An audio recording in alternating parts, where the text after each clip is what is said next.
Hi everybody, it's Jamie from Iconic Engineering, and we've got a poorly machine at the moment. So our old Bridgeport VMC600, which has been a brilliant little machine for quite a few years now. The poor girl's got developed a bit of a noise. Now, I thought originally we were having issues with lubrication in the spindle. And after a bit of research, I found out that these, when they're assembled, they're packed with grease for life. And there is an air supply under here which bleeds air into a labyrinth seal there to stop coolant and dirt ingress. So probably isn't that. But what I've, now I've got the cover off of the spindle, what I found is the encoder here, which is driven on a belt. This is starting to resonate a bit on and off when it's at the higher speeds that the spindle runs at. And we have had issues with this before, where there's a coupling in there which connects to the pulley to the encoder. There's a little coupling, and between there's a pair of bearings that live in there. The bearings had over time lost all its lubrication, and sort of they were still running, but really badly, and I think the outer race span a bit inside the housing. We re-machined it all and stuff, put new bearings in, but I'm thinking that the interference fit or the fit of the bearings to that housing are not as good as they should be, and they've kind of worked themselves loose again. All that's holding them in is a circlip. It's not really a press fit, so I'm thinking what we're going to do, we're either going to bore this out and put a sleeve in there, or we're going to remake this intermediate piece that the encoder sits on top of. Before the shaft that this pulley bolts to, that was completely trashed, and the bearings that ran on the inner race of the bearings had worn grooves into the shaft.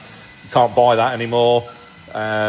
So we just we welded up the shaft, built some material back up, machined it all back, made it all nice and concentric, put new circlip groove in it and all this sort of stuff, and it's that bit of it's been fine. It's lovely. There's no kind of wiggle in it. It's good. So I'm thinking it's to do with the outer race of the bearings in that housing. So follow me to see how we get on and what's hiding inside. So here we go. This is the encoder. This is sort of like the chamber where there's a little coupling to take out any wobble. You have to release a grub screw through this little side port. Then with a slightly bigger Allen key.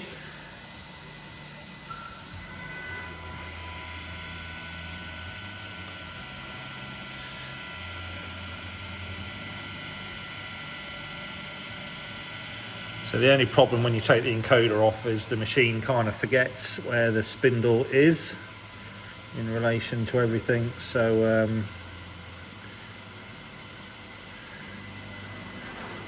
it can be a bit tricky to set up again for the tool change position to make sure the orientation is correct.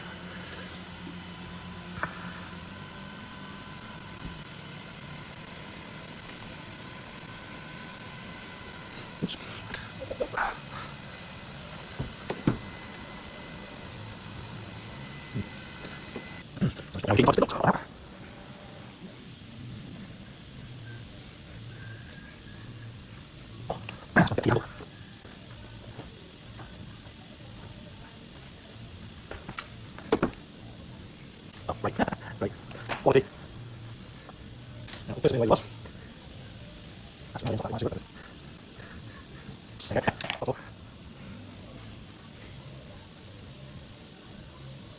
This is one of the things with machine shop is you have to involve all levels. Machine maintenance is one of them. Also, machine maintenance is the team. Okay. So this one.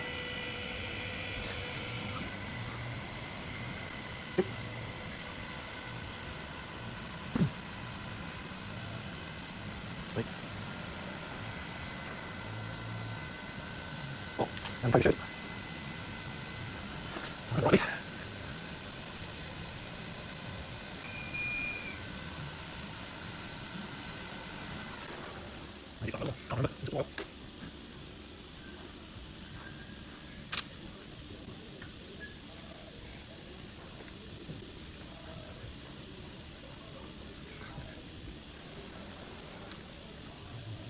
There you go, good screw. I wonder if they've got them on the other side. Yeah, it is.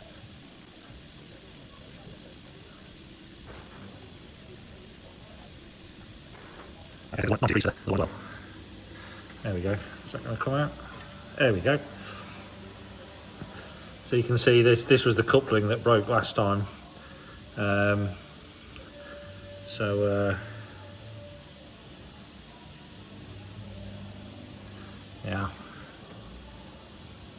Yeah, we've took the other grub screws out and they're sort of dangling around in there now. So we'll just make sure they don't fall off. And tie that up out of the way. Pop that up there out of the way.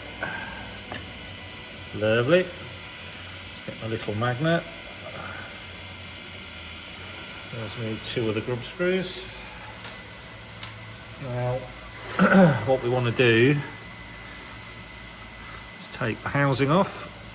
So I'll undo these bolts, which are covered in sticky, horrible shite.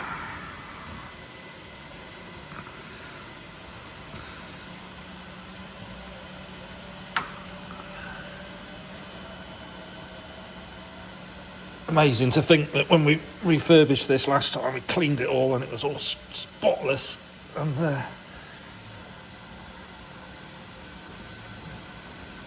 now it's all got treacle all over it.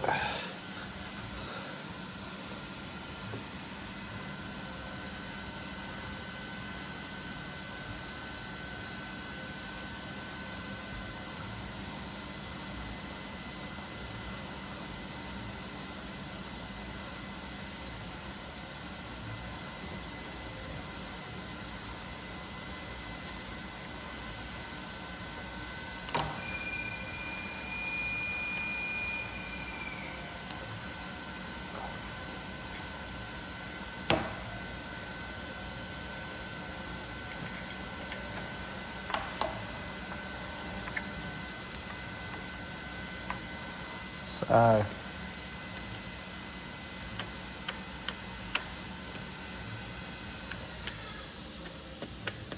I would just say that the bearings have gone. There's now, let's do it the other way.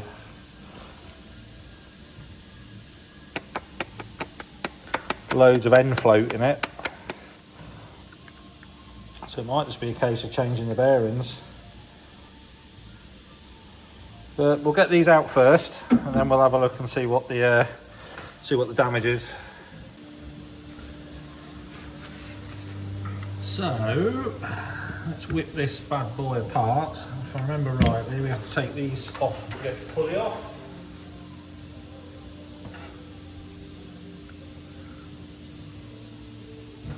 So not too tight. Remember last time I didn't over tighten them.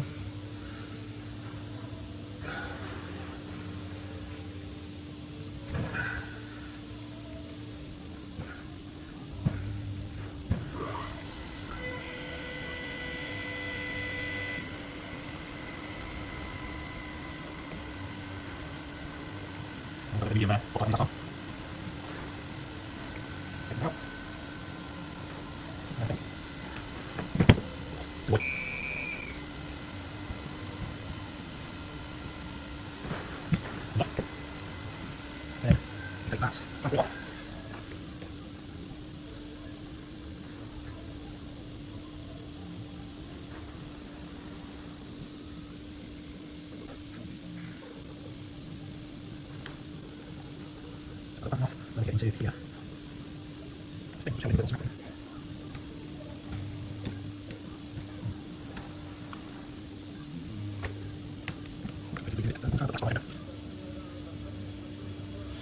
Right, back again. So now I've got some gloves on and I'm not bleeding everywhere. We'll get this little clip out.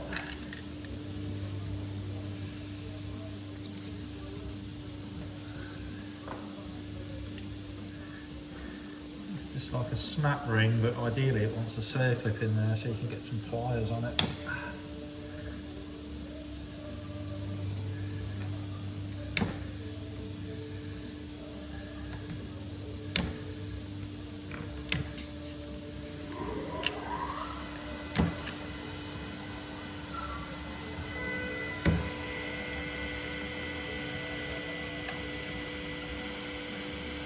Tell you what, I'll be back in a minute. I'm just going to put it in a vice. So I'm back, I've got it out, the bearings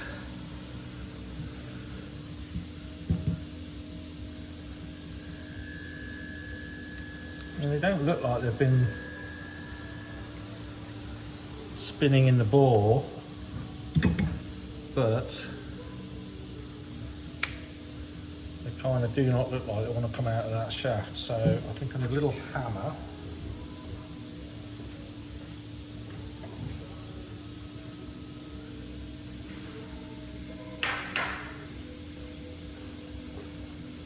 A little hammer, top, spacer, bottom.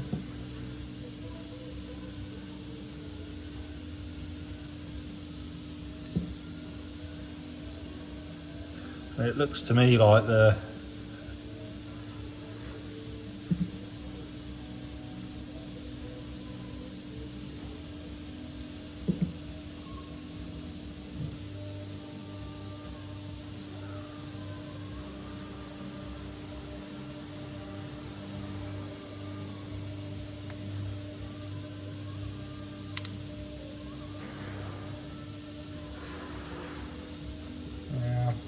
they don't look good.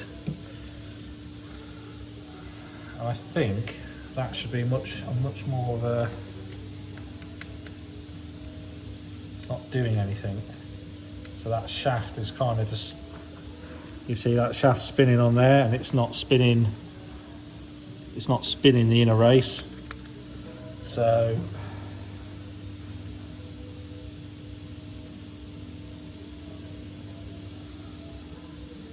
I'm thinking we need to knurl this a bit or something to give it some something to bite.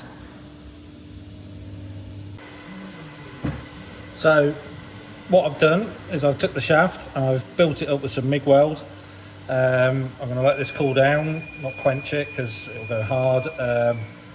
Let it cool down, I'm going to turn it back so it's going to have a nice interference fit with the bearing, and then hopefully things will work a bit better. So I'll be back when I've done the next bit.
So I've re-welded this shaft, turned it back down. We've now got a 015 interference with the bearings, so they should push on and stay on.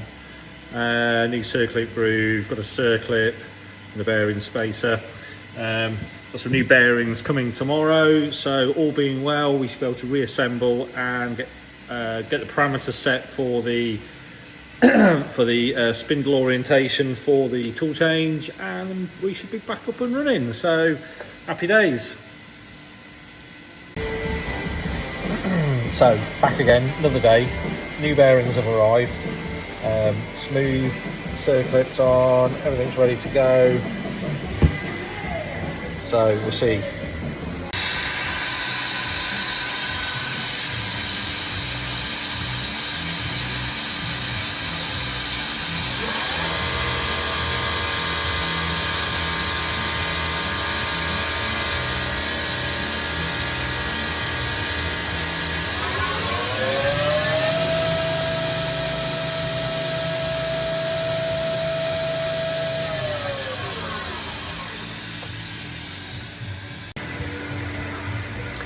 So that's the end of our spindle rebuild, not rebuild saga.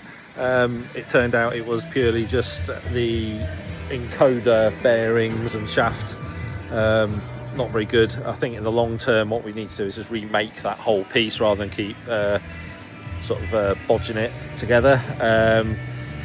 Like with anything, these machines are getting old now. There's not many spares around, if any, so it's probably if we want to keep, you know, getting service from it, we need to maybe look at doing that. So at some point we'll whip it off again and draw it up and remanufacture that piece so it all works well. But yep, it was an easy fix in the end, relatively cheap, few bearings and an hour of time to tickle the shaft, and maybe another hour to take the covers off the machine and put them back on.